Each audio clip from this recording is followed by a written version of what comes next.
तो मैं बात करना चाहता हूँ आपके हाइपोथेसिस में एक राइटर क्या सोच सकता है। कल्पना है। जब हम कल्पनाओं की बात करते हैं तो कल्पनाओं में हम एक बिंदु को लेकर चलते हैं, किसी भी एक पर्टिकुलर बिंदु को, और सोचते हैं। हम अपने अंदर एक डीप इंसाइट में जाते हैं और हमारे अंदर डिफरेंट फ्रिक्वेंसीज जनरेट होती है। ये कल्पनाएं हमें ये दिखाती है, दर्शाती है कि हाँ, क्या हो सकता है, क्या बन सकता है, क्या क्रिएट हो सकता है। अब सोचो, एक हाइपोथेटिकल पर्सन कैसे थिंक करेगा, लाइक इंस्पायरेशनल, जैसे कि एक डोरेमोन का क्रिएटर फ्यूरिको फ्यूजियो। उन्होंने बतेरी काल्पनिक तय करी, बट सब किसके बेसिस पर करी? फैक्ट्स के बेसिस पर, थीसिस के बेसिस पर। ठीक है भाई, उन्होंने एनिमेशंस दिखाया, सबको पिरोया आपस में, वो भी एक क्रिएशन थी। पर जिसने टाइम मशीन बनाई होगी उसने क्रिएशन कैसे करी? क्या उसके मन में एक सवाल आया होगा कि टाइम मशीन क्यों चाहिए? या तो हर एक चीज़ के पीछे होती है कोई ना कोई वजह। वो वजह कैसे आती है? सर्कमस्टेंसेस के बेस पर। हाँ जी, तीन चीज़ें जो हाइपोथेसिस के लिए बड़े ज़रूरत होती है, जिसके बेस पर एक क्रिएटर चीज़ों को क्रिएट करता है। प्रॉब्लम, सर्कमस्टेंस, एंड थर्ड क्या हो सकता है?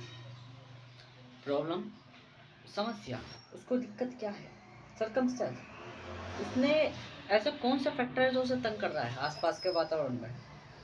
और थर्ड, वो चाहता क्या है? वो चाहता क्या है? जैसे मान के चलो, एक व्यक्ति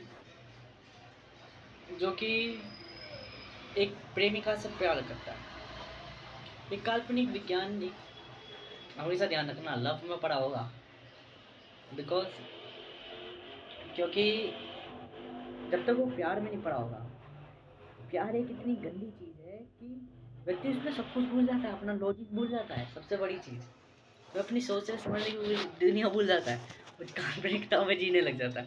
इसलिए मैथ्स भी, जब जिसने मैथमेटिक्स क्रिएट करी होगी उसने भी अपने मैथमेटिक्स जिसने क्रिएट करी होगी उसने भी यूँ ही क्रिएट करी होगी कि जब उसको पूरी दुनिया से विश्वास उठ गया होगा ना मतलब कि ना तो उसे कोई प्यार मिला होगा ना कुछ, तो वो सोच रहा होगा आज पूरी दुनिया तब बस पे चला होगा, लॉजिक क्या चलता है रियलिटी पर, या हाँ। तो काल्पनिक ज्ञान इसलिए तो है कि कल्पना मतलब कि दुनिया से बाहर चल रहा है सब चीज़ें। तो हाइपोथेसिस, फर्स्ट हाइपोथेसिस के लिए भी है ये हुआ जब प्रेमिका नहीं मिली होगी, मान लो प्रेमिका मर गई है, तो व्यक्ति के दिमाग में आएगा मरी कैसे? पहले तो प्रॉब्लम आई कि मर गई, फिर दूसरी आई कि सर्कमस्टेंस क्या था, मर गई तो मरी कैसे? ठीक है भाई, पता चला मरी ऐसे, तो फिर दिमाग में आएगा सॉल्यूशन, उसे सॉल्व कैसे करूँ, ठीक कैसे करूँ? तो फैक्टर्स दिमाग में आएंगे, वो कल्पना रच देगा कि टाइम मशीन में करके वापिस जाऊँगा और सब बचाऊँगा। हाँ, और ये तीनों का चक्कर बना रहता है, प्रॉब्लम, सर्कमस्टेंस एंड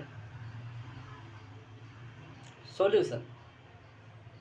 और तीनों का जब आपस में तार कंसर्टाइज हो रही होती है, शॉर्ट सर्किटिंग हो रही होती है, वेब की तरह चल रहे होते हैं इधर से उधर। फिर जब प्रॉब्लम आएगी तो आप प्रॉब्लम सॉल्व करने के लिए सर्कमस्टेंस देखा तो फिर सॉल्यूशन देखा तो फिर दोबारा कोई प्रॉब्लम आ गई, फिर सर्कमस्टेंस देखा, फिर सॉल्यूशन देखा, फिर दोबारा प्रॉब्लम आ गई, दूसरी प्रॉब्लम पे प्रॉब्लम आई जा रही है। डेट मीन सर्कमस्टेंसेस के बेसिस पर आ रही है, अलग अलग सर्कमस्टेंस, क्योंकि सॉल्यूशन सबसे पहले मैं क्या कर दे रहा है, आपको किसी और सर्कमस्टेंस पे पहुंचा दे रहा है, वो सर्कमस्टेंस पे नई प्रॉब्लम आ रही है, फिर वो नई प्रॉब्लम नई सर्कमस्टेंस के बेस पर हो रही है, वो नई सर्कमस्टेंस क्या है, फैक्टर्स है, वो फैक्टर्स क्या है, फिर वापस तो सर्कमस्टेंस के भी दो रूप है, एक फैक्टर और दूसरी उसकी स्थान, उसकी जगह क्या है, किस बेस पर प्रॉब्लम, एक जो प्रॉब्लम को जनरेट कर रहा है, एक सॉल्यूशन जो के सर्कमस्टेंस को जनरेट करेगा। सॉल्यूशन जो सर्कमस्टेंसेस को जनरेट कर रहा है, दिस इज द फैक्टर्स। वो फैक्टर्स है जो उसे काम नहीं करने दे रहे, वो फैक्टर्स क्या कर रहे हैं, प्रॉब्लम पैदा कर रहे हैं। और जब कोई प्रॉब्लम सर्कमस्टेंसेस को बेसिस कर रही है, मतलब कि प्रॉब्लम ये देख रही है किस वजह से हुई, किस फैक्टर के कारण हुई, मतलब फैक्टर किस वजह से हुआ और फैक्टर क्या कर रहा है, ये फैक्टर्स की बेसिस पर है। This is the circumstance. ठीक है, आपस में तीनों की चैन बनने की, चैन रिएक्शन, आपस में ये ट्राइंगल बना रहे हैं एक दूसरे से, कभी कोई किसी से कनेक्ट, कोई किसी से कनेक्ट, इसी के बीच में हम कर लेते हैं जब प्योर सॉल्यूशन मिल जाए। This is the review. हमने सीखा क्या कि हम टाइम पे पीछे जाके चीज़ें बदल नहीं सकते, जो चीज़ घटनी है वो घट जाएगी।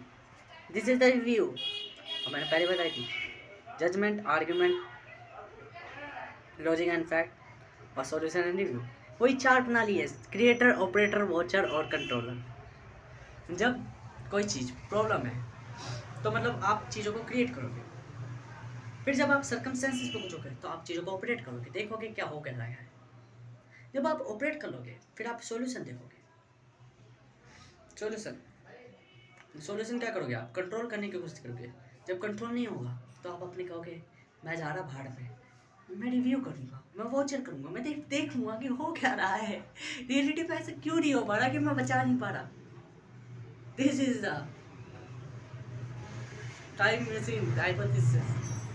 ये है कल्पना है, हर चीज़ के पीछे ऐसी कल्पना होती है। और कुछ ऊट पटांग कल्पना ऐसी नहीं होती कि वो वास्तविकता में मिलजुल नहीं खा रही होती, बट होती रियलिटी से ही है।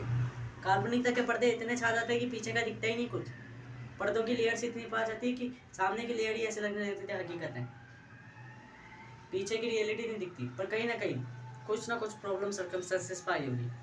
या हर एक चीज़ का अलग अलग परसेप्शंस होता है, हर व्यक्ति का दिमाग अलग अलग कैपेबिलिटी रखता है, अलग अलग वेरिएशन, अलग अलग डिस्ट्रीब्यूशन, उसके बेस पर इमेज बनाता है।